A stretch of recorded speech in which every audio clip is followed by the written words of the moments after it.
Video like जरूर कर लीजिए और ऐसे वीडियो लगातार फ्री में पाने के लिए चैनल को तुरंत सब्सक्राइब कर लीजिए और बेल आइकन को जरूर टैप कर लीजिए ताकि आगे भी सारे वीडियो आपको मिलते रहे। यूट्यूब में फॉलो करते हैं तो प्लीज ये वाला फ्री टेलीग्राम चैनल जरूर ज्वाइन कर लीजिएगा। सारे नोटिफिकेशन सारे अपडेट यहीं पे आते हैं, ध्यान रखिए।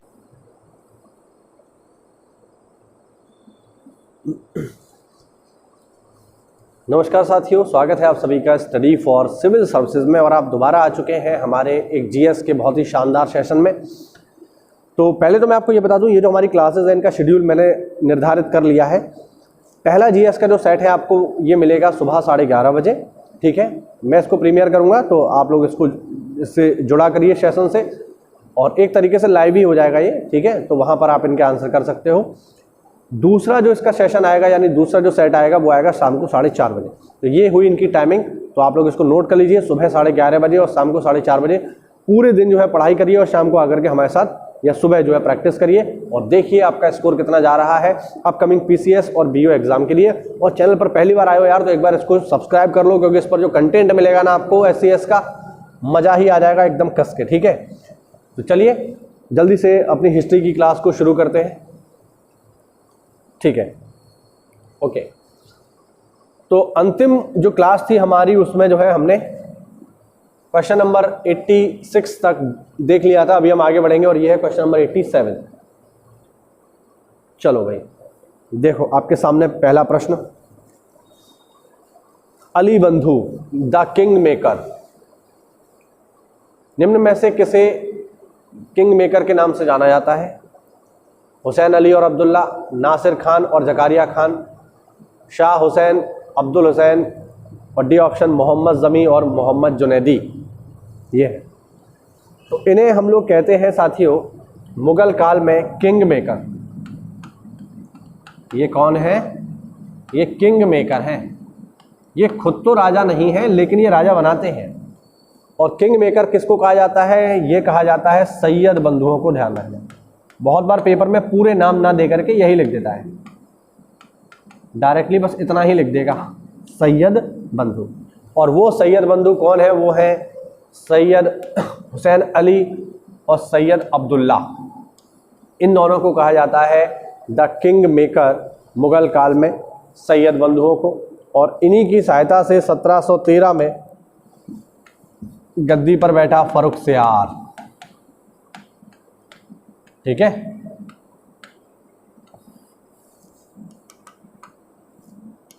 इन्हीं की सहायता से गद्दी पर कौन बैठा? फर्रुखसियार, ठीक है। तो याद रखिएगा, इंपॉर्टेंट है ये दोनों के दोनों।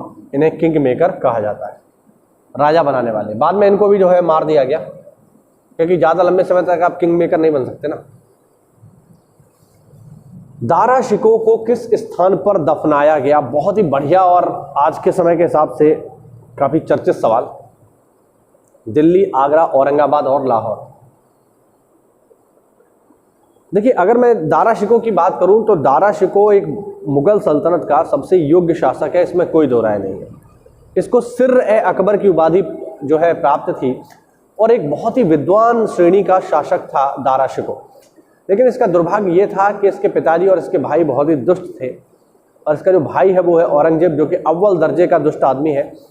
और उसने क्या किया, उसने इनकी इन हरकतों को देखते हुए दारा शिकोह से गद्दी को छीन लिया।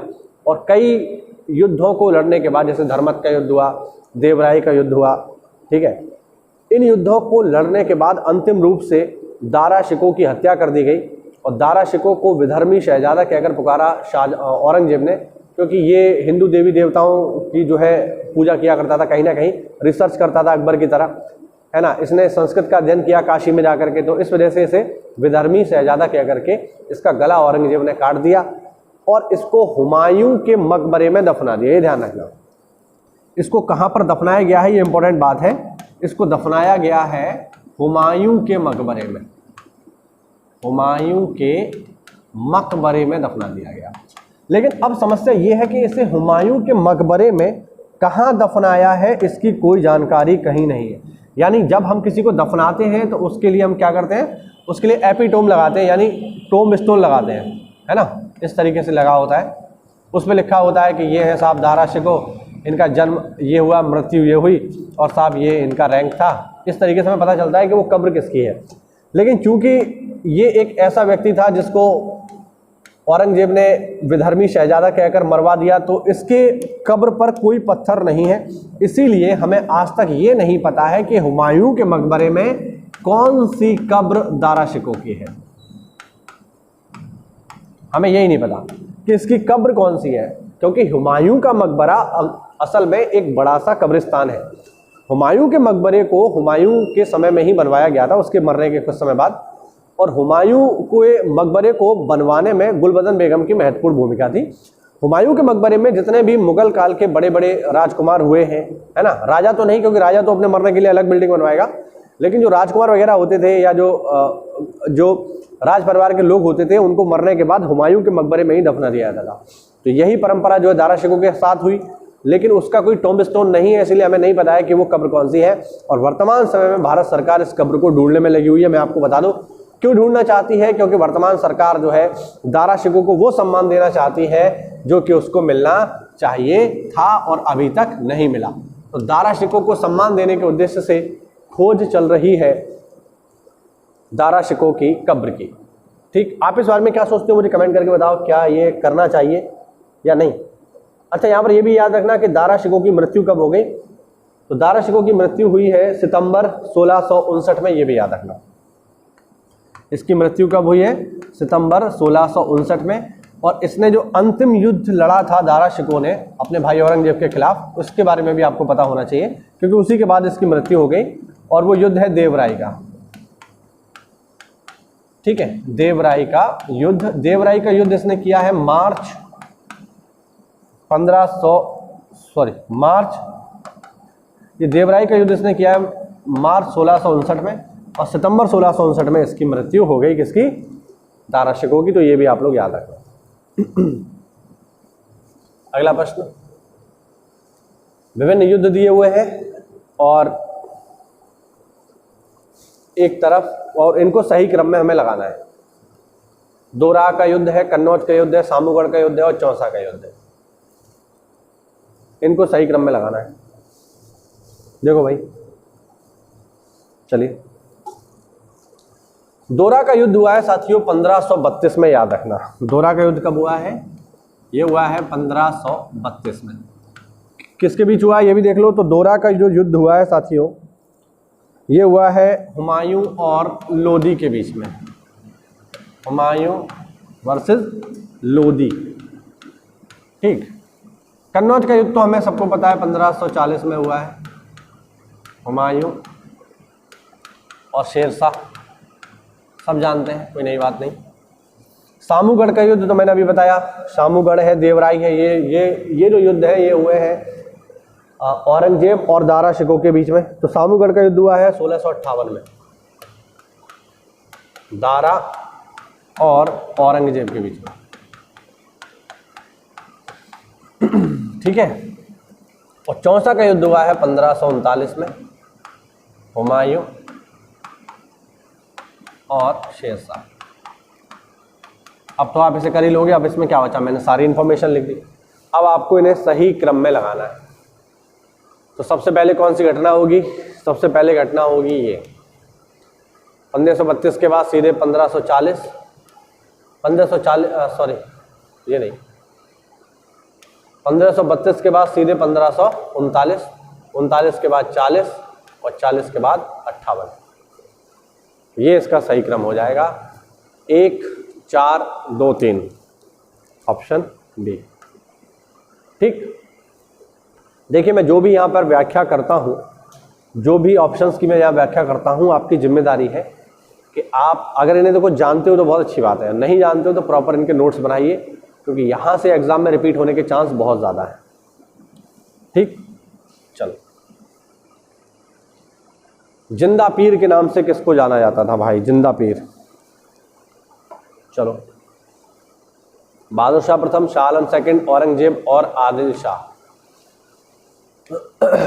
चलिए, जिंदा पीर के नाम से जानते हैं हम औरंगजेब को। जिंदा पीर। औरंगजेब एक कट्टर सुन्नी शासक था, कट्टर सुन्नी शासक था। औरंगजेब साथियों इतना कट्टर था कि उसने हिंदुओं पर तो अत्याचार किए ही, जैसे उसने हिंदुओं के होली खेलने पर रोक लगा दी, उसने हिंदुओं के सार्वजनिक रूप से जो शव को जलाया जाता है नदी के किनारे उस पर रोक लगा दी। इतना ही नहीं, उसने हिंदुओं पर तो चीज़ें उसने की वो समझ में आता है, उसने मंदिरों को तोड़वाया समझ आता है, लेकिन वो इतना कट्टर था कि सुन्नी होने के नाते उसने शियाओं पर भी जुल्म किया। जैसे उसने क्या किया, उसने ताजिए निकालने पर रोक लगा दी। उसने कहा कि अगर कोई भी मुसलमान ताजिया निकालेगा तो उसका भी जनाजा ताजिए के साथ ही जाएगा।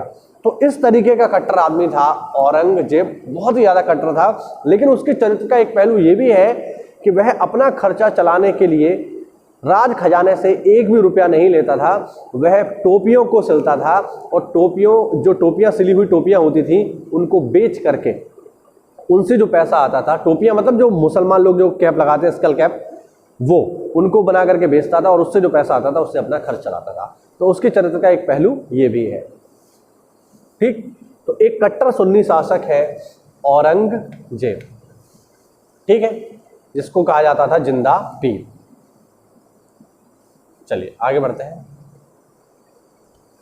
आधुनिक भारत का बहुत ही बढ़िया सवाल, इन्हें क्रम अनुसार आपको व्यवस्थित करना है। विभिन्न योजनाएं हैं जो एग्जाम में देर सवेर पूछी ही जाती हैं खूब, तो इनको हमें सही क्रम से लगाना है।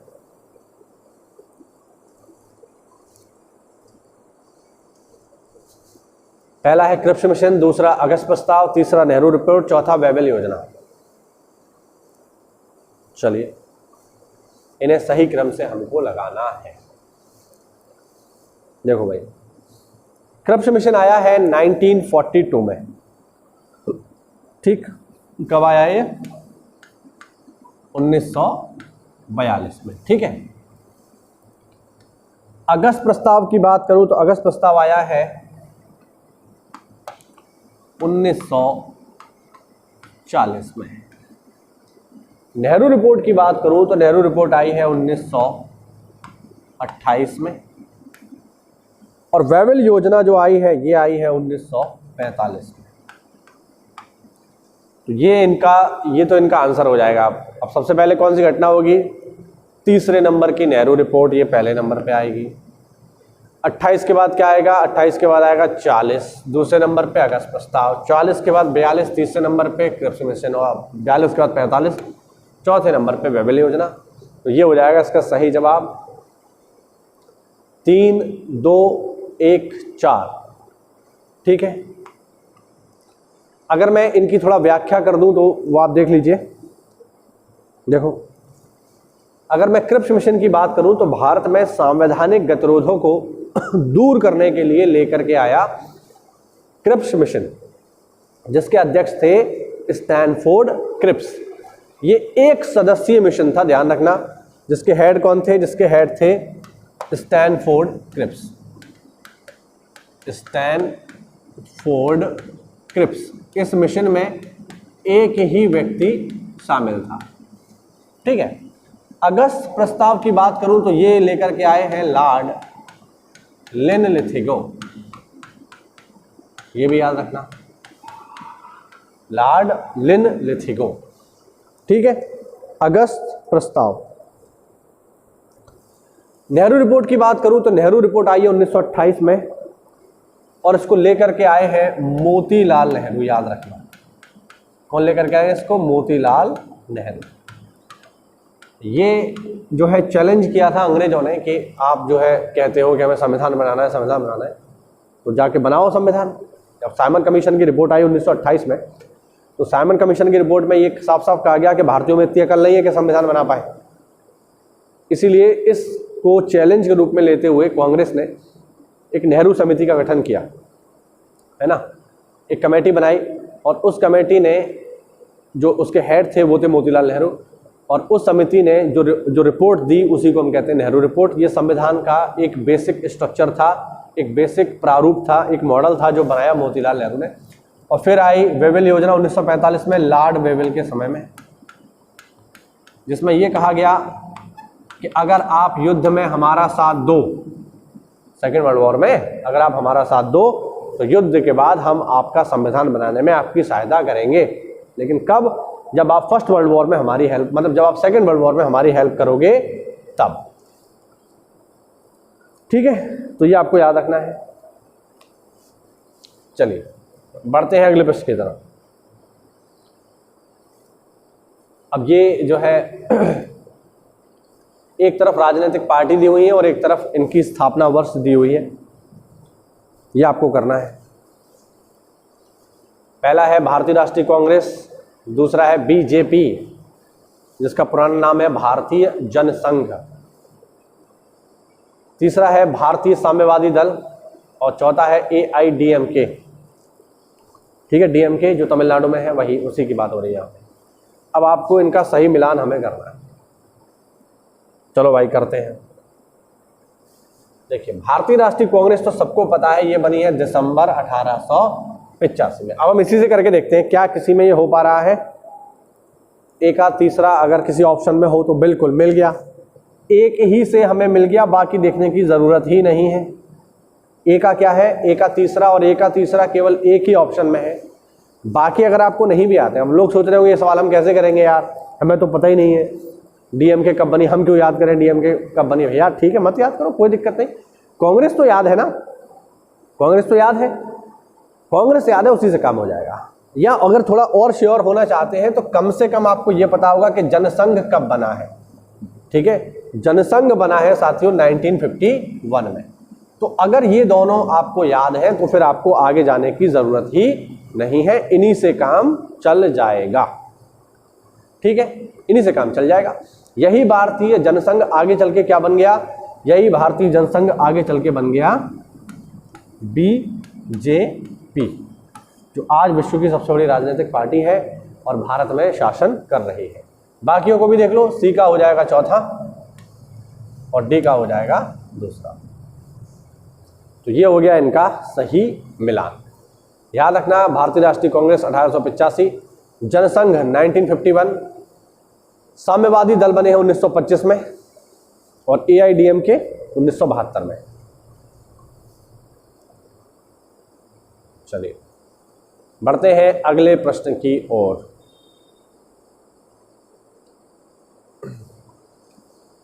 किस अधिनियम के द्वारा ब्रिटिश संसद ने चाय और चीन के साथ व्यापार को छोड़कर ईस्ट इंडिया कंपनी के भारत के साथ व्यापारिक एकाधिकार को समाप्त कर दिया? ऑप्शन ए 1813 का चार्टर एक्ट, ऑप्शन बी 1833 का चार्टर एक्ट, ऑप्शन सी 53 का चार्टर एक्ट और ऑप्शन डी 73 का 1873 का चार्टर एक्ट। डायरेक्ट आंसर करेंगे क्योंकि इसमें एक्सप्लेन करने जैसा कुछ खास है नहीं, सिंपल सा है। प्रश्न है कि वह कौन सा अधिनियम था जिसके अंतर्गत चाय और चीन के साथ व्यापारिक एकाधिकार को छोड़कर ईस्ट इंडिया कंपनी के समस्त एकाधिकार खत्म कर दिए गए। एक्चुअल में सन 1500 में जब ईस्ट इंडिया कंपनी बनी तो ईस्ट इंडिया कंपनी पहुंची किसके पास? ईस्ट इंडिया कंपनी पहुंची सीधे ब्रिटेन की रानी के पास और उनसे कहती है कि साहब, एलिजाबेथ सेकंड उनका नाम था, उनसे कहती है कि साहब हमें भारत में व्यापार करने की छूट दो। उन्होंने कहा हाँ जाओ करो, क्या दिक्कत है। उन्होंने कहा छूट तो हमें चाहिए बट एक फेवर भी आप करिए। फेवर क्या करिए? फेवर ये करिए कि जब हम इंग्लैंड से भारत के साथ व्यापार करने जाएं तो फिर इंग्लैंड से कोई दूसरी कंपनी भारत के साथ व्यापार करने ना जाए। उन्होंने कहा ऐसा क्यों, ऐसा बिजनेस मोनोपोली हम तुम्हें क्यों दें? तो कंपनी ने तर्क ये दिया कि आप ऐसा इसलिए कीजिए क्योंकि ऑलरेडी वहाँ कंपटीशन बहुत है। हमसे 100 साल पहले 1498 में ही पुर्तगाली पहुँच चुके हैं, उसके बाद डच पहुँच चुके हैं, उसके बाद हम जा रहे हैं और उसके जस्ट बाद जो फ्रांसीसी भी पहुँच जाएंगे। तो ऑलरेडी कंपटीशन बहुत ज़्यादा है। अब इंग्लैंड की 2-3 कंपनियाँ वहाँ पहुँच जाएंगी तो फिर प्रॉफिट नहीं हो पाएगा, इसीलिए हम चाहते हैं हमें व्यापारिक एकाधिकार दे दो। रानी ने सोचा ठीक है कर लें दो और 20 सालों के लिए इनको व्यापारिक एकाधिकार मिल गया था, ध्यान रखना 20 सालों के लिए।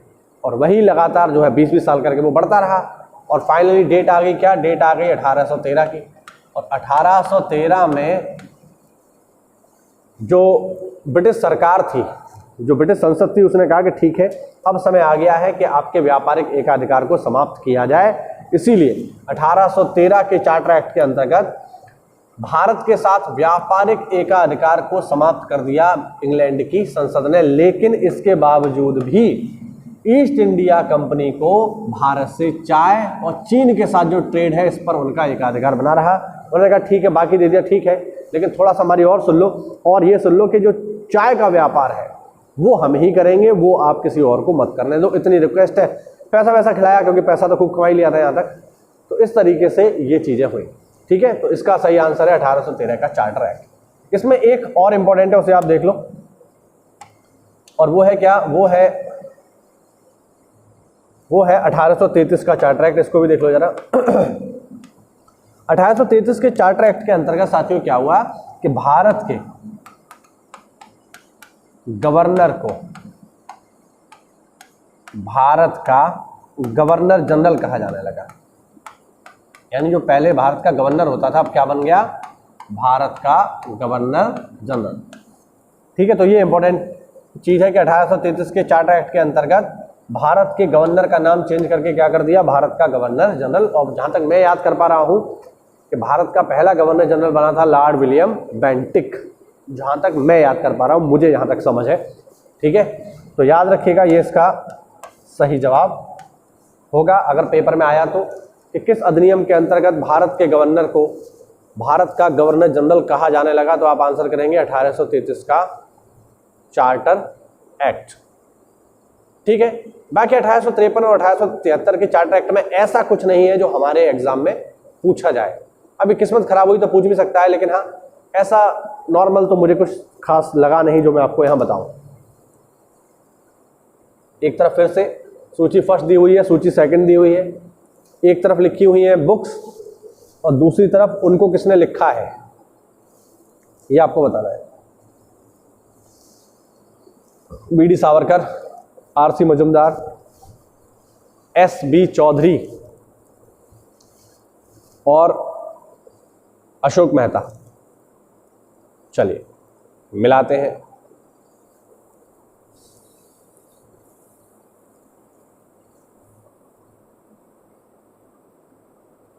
देखो, वीडी सावरकर की जो बुक है ये है the Indian war of independence. बहुत बार हिंदी में आ जाता है, तो हिंदी में इसका अनुवाद है भारत का स्वतंत्रता संग्राम। आरसी मजुमदार की जो पुस्तक है वो है the sipahi mutiny and the revolt of 1857। ये जो लाइन यहाँ लिखी है ना, ये यहाँ आएगी, ध्यान रखना। ठीक है, हाँ, the sipahi mutiny and the revolt of 1857। S B Chaudhuri की जो बुक है ये है civil rebellion in the Indian mutinies. S B Chaudhuri की जो बुक है इसका नाम है civil rebellion in the Indian mutinies. और अशोक मेहता की जो बुक है उसका नाम है द ग्रेट रिबेलियन। ठीक है, याद रखना है। ठीक, तो पेपर में अक्सर करके एक सवाल पूछा जाता है कि बताइए वह कौन व्यक्ति है जिसने भारत की पहले, जिसने 1857 की क्रांति को भारत का पहला स्वतंत्रता संग्राम कहा। तो वो व्यक्ति है विनायक दामोदर सावरकर, जिन्होंने अपने जीवन के, अब जैसे कुछ लोग आपने देखा होगा सोशल मीडिया पे चलता रहता है ना, जैसे कुछ लोग कहते हैं कि वीर सावरकर ने किया क्या है। तो आज मैं आपको दिखाता हूं वीर सावरकर ने क्या किया है।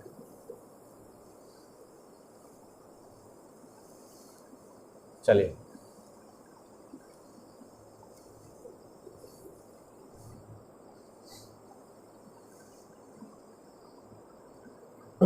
आज मैं आपको बताता हूं उन्होंने क्या किया है।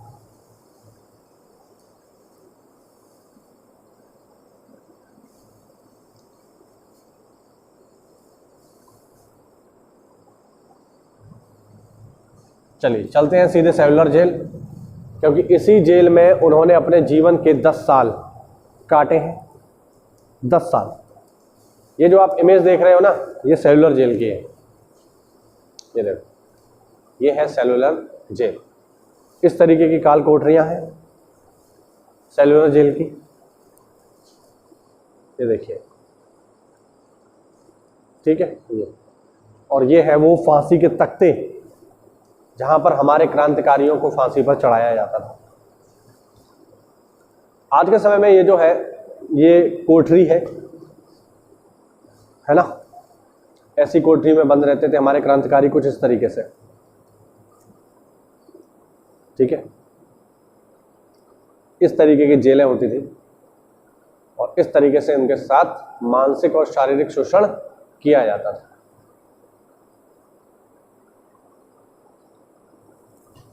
तो जैसा कि मैं आपको बता रहा था कि सोशल मीडिया पे कुछ लोग कमेंट करते रहते हैं कि वीर सावरकर ने किया क्या है, माफ़ी वीर चलता है। तो मैं आपको बता दूं, वीर सावरकर वाकई में एक महान व्यक्ति हैं। आपकी सोच कुछ भी हो, लेकिन अगर इतने ही अंग्रेजों के वो चहेते होते तो अंग्रेजों ने 10 साल जेल में नहीं रखते। आप यहाँ देख सकते हैं कि वीर सावरकर का यहाँ पे जो है एक नेम प्लेट लगा हुआ है, और ये वही जेल है जिसमें वो बंद रहे। ये है सेलुलर जेल, और सेलुलर जेल में जो उनकी कोठी थी उस पर ये लगा हुआ है। आप यहाँ देख सकते हो, इसमें साफ साफ लिखा हुआ है कि वो हियर इन दिस सेल, वो इस सेल में बंद थे कब से कब तक, 1911 से लेकर के 1921 तक। तो वीर सावरकर ने, विनायक दामोदर सावरकर ने अपने जीवन के 10 साल एक जेल की काल कोठरी में डाले हैं। और वो जेल जो है इनफेमस थी किसके लिए, काले पानी के लिए, जिसे हम कहते हैं सेलुलर जेल, अंडमान जेल। तो अगर आप ये कहते हो कि इस विनायक दामोदर सावरकर का स्वतंत्रता के आंदोलन में कोई योगदान नहीं है, तो निश्चित रूप से आप उनके कद को कम कर रहे हैं, या फिर आपको इतिहास का कोई ज्ञान नहीं है। तो ये मैं समझता हूँ कि अगर किसी व्यक्ति ने 10 साल अपने जेल में काटे हैं तो कुछ ना कुछ तो सरकार के खिलाफ बड़ा किया ही होगा, तभी काटे हैं। ऐसे ही कोई जेल में नहीं रहता है। ठीक, तो निश्चित रूप से काफ़ी लंबा समय जो है उन्होंने इस जेल में काटा है। तो आज के अलावा ये मत कहना कि वीडी सावरकर ने किया ही क्या है। चलिए वापस लौटते हैं प्रश्न पे। ठीक है, हो गया ये हमारा। चलिए अब 95 देखिए। एक तरफ कुछ प्रस्ताव लिखे हुए हैं, कुछ योजनाएं हैं, और दूसरी तरफ इनको किसने दिया है। अब ये पूछ रहा है इनमें से कौन सा युग्म सुमेलित नहीं है। 3 सुमेलित है, 1 सुमेलित नहीं है। ठीक है,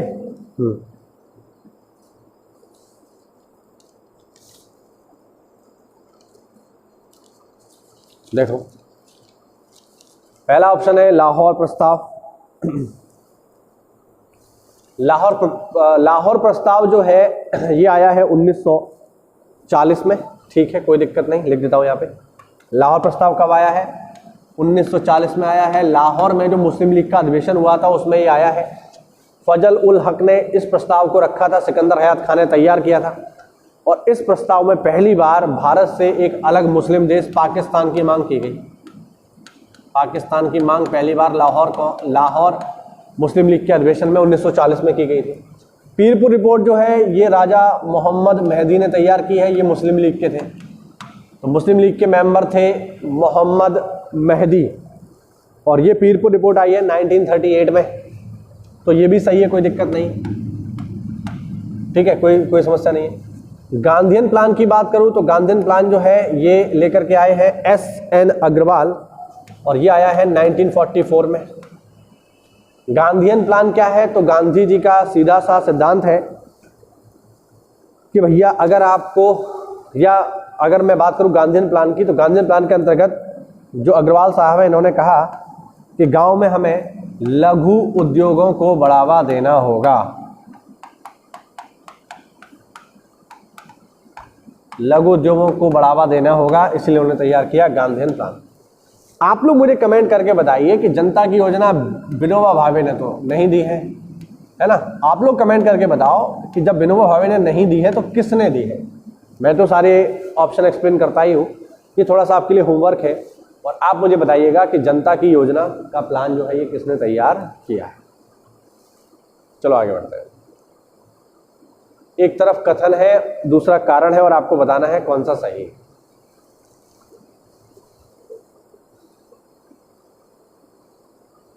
चलिए, ब्रिटिश सरकार ने अगस्त 1932 में सांप्रदायिक पुरस्कार की घोषणा की। ठीक। दूसरा, इसके तहत प्रत्येक अल्पसंख्यक समुदाय के लिए विधानमंडलों में कुछ सीटें सुरक्षित की गई, जिसके लिए सदस्यों का चुनाव पृथक निर्वाचन मंडलों से होता था। एक कथन है, एक कारण है, और आपको बताना है कि सही क्या है इनमें।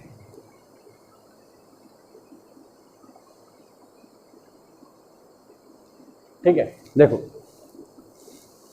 ब्रिटिश सरकार ने अगस्त 1932 में जो ब्रिटिश प्रधानमंत्री थे जिनका नाम था रैमजे मैकडोनाल्ड ने क्या किया, भारतीय समाज को तोड़ने के लिए 1932 में अगस्त के महीने में दलित समुदायों को हिंदू समाज से अलग मानते हुए उनको सेपरेट इलेक्टोरल जोन यानी पृथक निर्वाचन मंडल की व्यवस्था दे दी। इस व्यवस्था के अंतर्गत दलितों को 2 वोट करने का अधिकार मिला, जिसके सपोर्ट में अंबेडकर थे। अंबेडकर के कहने से ही ये अधिकार दलितों को मिला था, लेकिन ये भारतीय समाज को तोड़ने की बात थी और इसीलिए महात्मा गांधी इसके विरोध में गए। उन्होंने पुणे की यरवादा जेल में इसका भयंकर विरोध किया और बाद में जाकर के गांधी और अंबेडकर के बीच एक समझौता हो गया, जिसे हम कहते हैं पूना पैक्ट। और फिर अंबेडकर ने क्या किया, इस सेपरेट इलेक्टोरल जोन की व्यवस्था को छोड़ दिया। तो जो पहला यहाँ पर जो स्टेटमेंट है कि अगस्त 1932 में सांप्रदायिक पुरस्कार की घोषणा की गई, ये बात बिल्कुल सच है, कोई समस्या नहीं, ठीक है।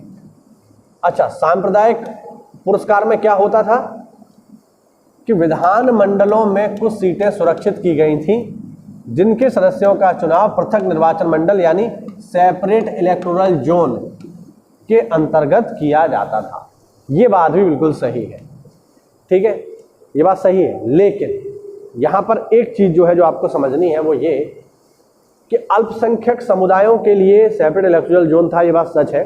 लेकिन आप यहाँ पर ये देखो कि 1932 में जिसके लिए दिया गया है वो दलित हैं, ठीक है, और यहाँ पर बात कर रहा है अल्पसंख्यक की। तो ये अपने आप में ये स्टेटमेंट करेक्ट तो है, लेकिन ये इससे जुड़ा हुआ नहीं है। क्यों? क्योंकि 1932 में दिया गया था दलितों को सेपरेट इलेक्टोरल जोन, और उससे पहले 1919 में मुसलमानों को ऑलरेडी मिल चुका था। तो ये स्टेटमेंट सही है, ऊपर वाला भी स्टेटमेंट सही है, लेकिन ये जो रीजन इसका दे रहा है वो इससे जुड़ा हुआ नहीं, ठीक है। मतलब अल्पसंख्यक मानने के लिए इनको थोड़ी दिया गया था। तो दोनों ही सही है, लेकिन मेरे हिसाब से जो व्याख्या है वो सही नहीं है, जो कारण है वो सही नहीं है। इसलिए मेरे हिसाब से इसका जवाब होगा ऑप्शन बी, ए और आर दोनों सही, किंतु ए का सही स्पष्टीकरण आर नहीं है। ये बात सही है। चलिए बढ़ते हैं अगले प्रश्न की ओर।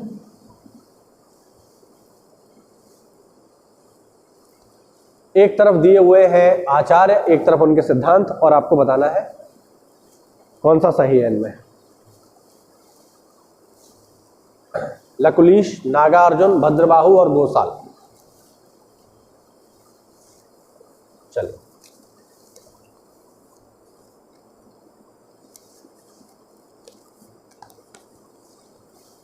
देखो भाई, मिलाते हैं। चलिए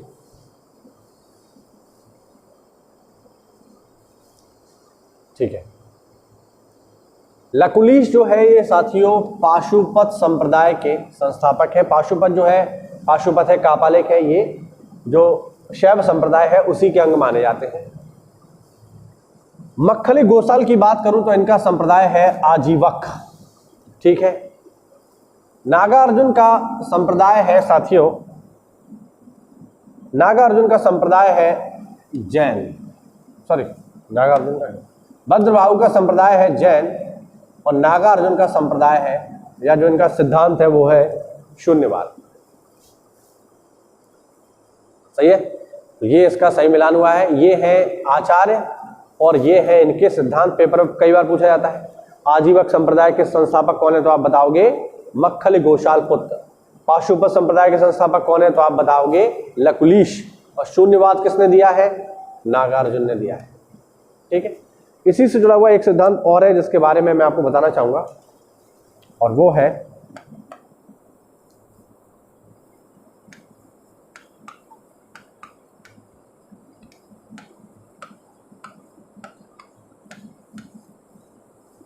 साथियों चारवाक दर्शन अपने आप में बहुत मजेदार है।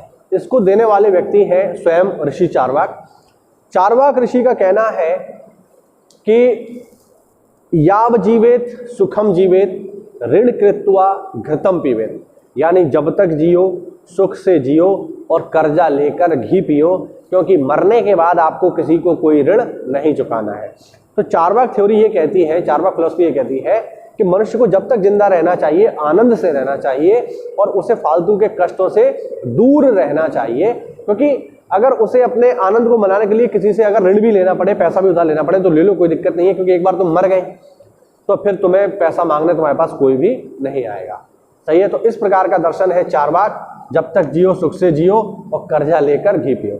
आप इस थ्योरी से सहमत है या नहीं मुझे कमेंट करके जरूर बताना, ठीक है। इसके अलावा अगर मैं यहाँ पर बात करूँ आजीवक संप्रदाय की थ्योरी की, तो जो आजीवक है इनकी थ्योरी है मनुष्य भाग्य का स्वयं निर्माता है।